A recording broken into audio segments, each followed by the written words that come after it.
Selamat siang, Bu. Selamat siang, Pak. Bagaimana kabarnya hari ini, Bu? Alhamdulillah baik. Sebelumnya saya ingin mohon maaf itu telah mengganggu aktivitas Ibu. Nah, kedatangan saya ke sini yaitu yang pertama saya ingin melaksanakan kegiatan program guru merah ini di modul 3.1 yaitu pengambilan keputusan berbasis nilai kebajikan seorang pemimpin.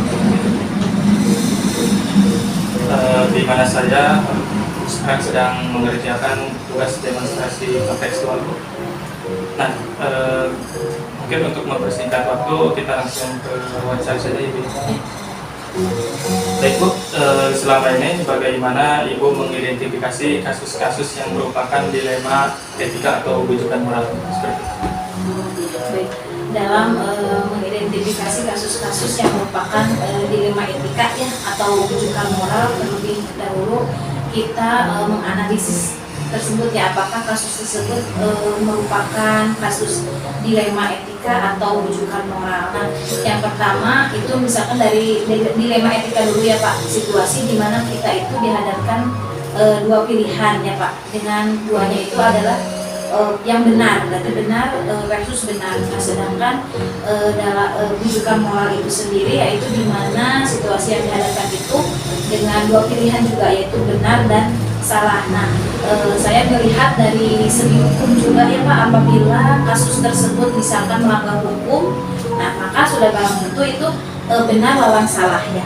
Namun jika masih bisa dikatakan bahwa lawan benar atau benar, itu bisa dilihat dengan cara menganalisis apakah keputusan itu akan diambil secara benar atau salah seperti rujukan moral ataukah benar versus benar atau dilema etika. Nah, kalau dilema etika ini berarti menekankan pada pengambilan keputusan yang tepat dan bijaksana ya. Misalkan kalau dalam dilema etika berhubungan dengan perasaan kita yang naluri kita sebagai manusia ya Pak ya, mungkin bisa dikatakan seperti itu. Sedangkan keputusan yang dalam rujukan moral, keputusan benar versus salah itu di dalamnya ya masih ada pertimbangan, kalau sesuai aturan, kalau salah ya mungkin salah, mungkin seperti itu. Nah, Ibu selama ini bagaimana Ibu menjalankan pengambilan keputusan di sekolah, terutama untuk kasus-kasus di mana ada dua kepentingan yang sama-sama benar atau sama-sama mengandung nilai kebajikan seperti itu? Oh ya baik, berarti di sini sama-sama mengandung nilai kebajikan yang secara umum paradigma yang terjadi pada situasi dilema etika ini kan ada 4 ya Pak ya, ada 4 paradigma. Yang pertama individu lawan masyarakat, yang kedua rasa keadilan lawan rasa kasihan, yang ketiga kebenaran lawan kesetiaan, dan jangka pendek lawan jangka panjang. Nah, dari 4 paradigma itu, dan juga ada 3 prinsip yaitu pengambilan keputusan. Yang pertama yaitu berbasis hasil akhir, aturan, dan yang ketiga rasa peduli. Nah, untuk menjalankan keputusan yang sama-sama benar, setiap kasus harus dikaji dulu secara individual dan komprehensif, apakah itu merupakan yang masuk ke paradigma mana. Kalau saya sih lebih banyak menekankan kepada yang paradigma nomor 2 ya Pak, kalau dalam dilema etika, rasa keadilan lawan rasa kasihan. Contohnya misalkan di sini saya pernah kasus anak yang misalkan yang jarang sekolah, sering bolos sekolah atau sering kesiangan karena tidurnya larut malam. Nah, di sana kita kaji dulu apakah itu penyebabnya sehingga anak tersebut malas sekolah, apakah ada dari keluarganya atau mana. Jadi kita pendekatan dulu terhadap anak tersebut, sekiranya bisa diperbaiki lebih baik lagi, sekiranya ada ada solusi supaya dia rajin ke sekolah supaya tidak selamat lagi. Jadi itu lebih menekankan kepada rasa keadilan dan rasa kasihan, dimana kalau kita nanti misalkan anak ini harus tidak naik kelas karena sering bolos, nilainya juga di bawah KKM. Tidak hanya seperti itu, tapi kita melihat dulu apakah mungkin dia bolosnya itu karena membantu orang tuanya atau bagaimana. Jadi kita telusuri dulu terlebih dahulu kasusnya bagaimana, baru nanti diselesaikan, yaitu mungkin secara, kalau itu di sini lebih menekankannya paradigma yang nomor 2, rasa keadilan melawan rasa kasihan. Nah Ibu, untuk selanjutnya langkah-langkah atau prosedur seperti apa yang bisa Anda lakukan selama untuk langkah-langkahnya mungkin yang pertama itu ya Pak, yang mengidentifikasi permasalahan dan memahami situasinya. Permasalahannya kita diidentifikasi dulu apa penyebabnya, bagaimana. Terus yang kedua merujuk kepada regulasi aturan-aturan yang berlaku ya. Terus yang ketiga berkonsultasi dengan orang tua. Dalam hal ini biasanya saya lakukan dengan guru. Misalkan di sini tidak hanya dengan orang tua, dengan guru, apabila perlu dengan komite juga. Ibu di sini karena ibu mungkin baru ya, dan bukan banyak lagi, lebih dominan guru-guru yang sudah senior. Jadi tidak lepas begitu saja, saya juga harus berkonsultasi kepada guru yang lebih senior. Ini bagaimana baiknya sebelum saya melakukan keputusan, saya melakukan sharing dulu kepada guru yang lebih senior dari saya, bagaimana ini baiknya, apakah saya memberikan keputusan ini sudah benar atau bagaimana, harus bagaimana. Itu selalu saya seperti itu, berkoordinasi dengan guru-guru di sekolah. Dan juga dia menganalisis, langkah selanjutnya menganalisis pilihan dan konsekuensinya. Nah, keputusan yang saya ambil itu saya analisis apakah ini sudah benar atau nanti ada konsekuensinya bagaimana, itu sudah dipikirkan ya. Terus mengambil tindakan, lalu yang terakhir mengevaluasi dan merefleksinya. Jadi ada nanti kalau sudah ini dievaluasi bagaimana baiknya dan kedepannya harus bagaimana, itu lewat evaluasi dan refleksi. Nah, hal-hal apa saja yang selama ini merupakan tantangan dalam pengambilan keputusan pada kasus-kasus dilema etika? Yaitu yang merupakan tantangan ya dengan ini Pak, dengan memperhatikan nilai-nilai yang akan dijadikan dasar. Apakah itu sudah merupakan keputusan yang terbaik atau tidak. Terus adanya kalau tantangan itu pasti ada hambatan ya dari pihak, apakah dari guru-guru atau ada yang kurang kurang mendukung dengan keputusan kita, juga itu kurang kejelasan aturan atau prosedur. Terus perasaan kita itu dalam memimpin ini, misalkan kita punya perasaan ini benar tidak keputusan yang sudah saya ambil, masih ada keraguan-raguan mungkin ya. Terus juga adanya tekanan dari berbagai pihak, misalkan dari guru, dari siswa atau dari orang tua ya. Terus kurangnya informasi, terus adanya juga kurangnya dukungan, misalkan dari dukungan pengambilan keputusan yang kita ambil itu kurang dukungan, misalkan dari guru, dari orang tua, mungkin seperti itu. Nah, yang selanjutnya Bu, apakah Ibu memiliki jadwal tertentu dalam sebuah penyelesaian kasus dilema etika? Nah, apakah Anda langsung menyelesaikan di tempat atau memiliki sebuah jadwal untuk menyelesaikannya, bentuk atau prosedur? Seperti apa yang Anda jelaskan? Itu kalau menurut saya tergantung masalahnya ya Pak. Jika masalahnya itu ringan dan bisa diselesaikan hari itu juga, saya usahakan selesaikan hari itu juga.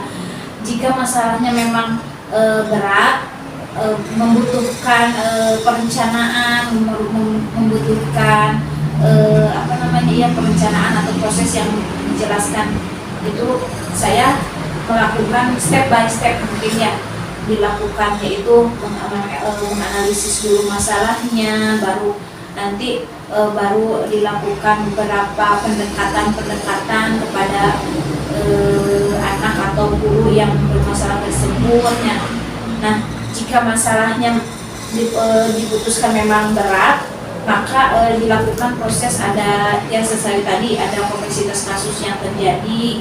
Nah, seringkali masalah juga diselesaikan pada saat itu juga, yaitu pada ringan. Jadi menurut saya tergantung masalahnya. Jika ringan ya cepat selesaikan, jika berat yaitu ada prosesnya, ada prosedurnya, ada perencanaan dulu terlebih dahulu bagaimana nanti prosesnya, tindakannya seperti apa. Jadi jangan langsung memberikan keputusan yang apalagi secara sepihak, tidak ada koordinasi dengan guru-guru atau dengan orang tua.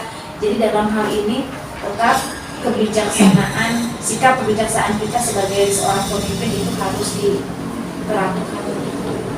Nah, sekarang berbicara faktor-faktor yang mempermudah atau membantu ibu dalam mengambil keputusan yang seperti kasus-kasus dilema etika, yaitu adanya kerjasama ya antara dengan guru, dengan orang tua ya Pak ya, terus kejelasan dalam visi misi dan aturan atau regulasi sehingga dapat dijadikan sebagai acuan ke depan seperti apa, terus kejelasan informasi yang akurat, terus pemahaman yang dimiliki, yaitu pengetahuan tentang prinsip-prinsip seperti tadi, paradigma ya. Kebetulan saya juga kan sedang mempelajari itu ya di bab ini sebagai salah satu peran 4 paradigma, ada 3 prinsip dan ada 9 langkah-langkah ya yang harus dilakukan. Terus mungkin kemampuan komunikasi, ketegasan dan keberanian diri kita sebagai pemimpin gitu. Ya Bu, yang terakhir dari semua hal yang telah disampaikan, pembelajaran apa yang dapat Ibu petik dari pengalaman Ibu ketika mengambil keputusan dilema etika? Pembelajaran yang dapat saya ambil, yang dapat petik dari ini, saya menjadi lebih bijaksana dalam menganalisis sebuah permasalahan ya Pak ya, untuk dijadikan pertimbangan menentukan solusi bagaimana baiknya. Jadi kita tidak hanya langsung memberikan keputusan, tapi kita selalu berkoordinasi, selalu jadi jangan mentang-mentang kita sebagai pemimpin kita bisa menentukan dengan semua pihak, tapi kita harus bijaksana setelah pengambilan keputusan harus dilakukan sesuai dengan nilai kebijaksanaan dan berpihak kepada murid dan guru ya. Mengambil keputusan pasti banyak ya resikonya, tapi maka dari itu buatlah suatu keputusan yang paling meminimalisir resiko akan yang terjadi lebih gitu. Jadi harus hati-hati dalam memutuskan, yaitu jadi sikap kebijaksanaan seorang kepala sekolah yang harus selalu diterapkan dalam membuat suatu keputusan.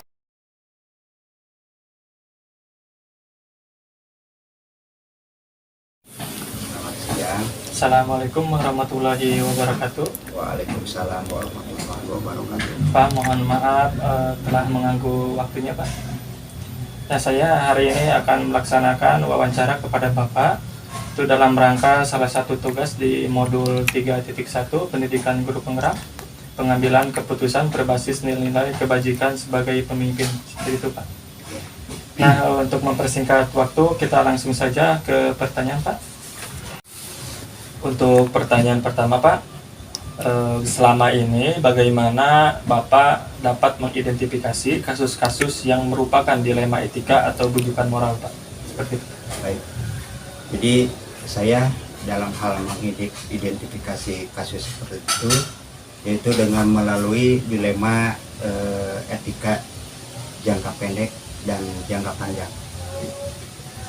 Nah, untuk pertanyaan selanjutnya Pak, selama ini bagaimana Bapak menjalankan pengambilan keputusan di sekolah Bapak, terutama untuk kasus-kasus di mana ada kepentingan yang sama-sama benar atau mengandung nilai kebajikan seperti itu Pak?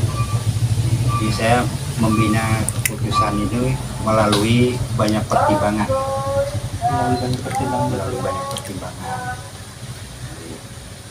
Yang selanjutnya Pak, langkah-langkah atau prosedur seperti apa yang biasa Bapak lakukan selama ini, Pak? Jadi yang saya lakukan pertama yaitu melalui pendekatan, dan yang kedua itu dengan pengambilan keputusan. Iya. Untuk pertanyaan selanjutnya, Pak, hal apa saja yang selama ini Bapak anggap efektif dalam pengambilan keputusan pada kasus-kasus dilema etika seperti itu, Pak? Ya seperti tadi yang saya sampaikan, yaitu dengan melalui pendekatan dan pengambilan keputusan. Untuk pertanyaan selanjutnya, Pak, hal-hal apa saja yang selama ini merupakan tantangan, Pak, dalam pengambilan keputusan pada kasus-kasus seperti dilema etika seperti itu, Pak? Ya tantangannya ada pada orang itu sendiri, Oh ya. orang yang bersangkutan itu. Oke, yang selanjutnya, Pak, apakah Bapak memiliki jadwal tertentu dalam sebuah penyelesaian kasus dilema etika? Apakah ada penyelesaian di tempat atau memiliki jadwal untuk menyelesaikannya seperti itu? Ya. Jadwal pasti ada ya, yaitu ketika yang bersangkutan sudah bersedia untuk berbicara. Oh, ketika yang bersangkutan sudah Ketika yang bersangkutan sudah siap untuk berbicara. berarti melihat emosinya, Pak? Iya. Ya, Tergantung situasi dan kondisinya. ya, Pak. Kapan yang harus kita lakukan dialog gitu kan, berbicara dengan yang bersangkutan. Baik, Pak, untuk pertanyaan yang selanjutnya, faktor-faktor apa saja yang selama ini mempermudah Bapak dalam pengambilan keputusan dalam kasus-kasus dilema etika, Pak? Faktor-faktornya, Pak? Ya tentunya hal yang sangat mudah ya, tentunya kita harus bekerja sama dengan guru, dengan rekan guru yang ada di sekolah. Itu yang mungkin untuk jawabannya seperti itu. Baik, Pak, yang terakhir, dari semua hal yang telah disampaikan, pembelajaran apa yang Bapak dapat petik dari pengalaman Bapak mengambil keputusan dilema etika seperti itu? Jadi dalam mengambil keputusan ini yang sangat sulit itu dimana saya harus dihadapkan dengan tugas dan rasa keadilan. Iya, Pak, terima kasih, Pak.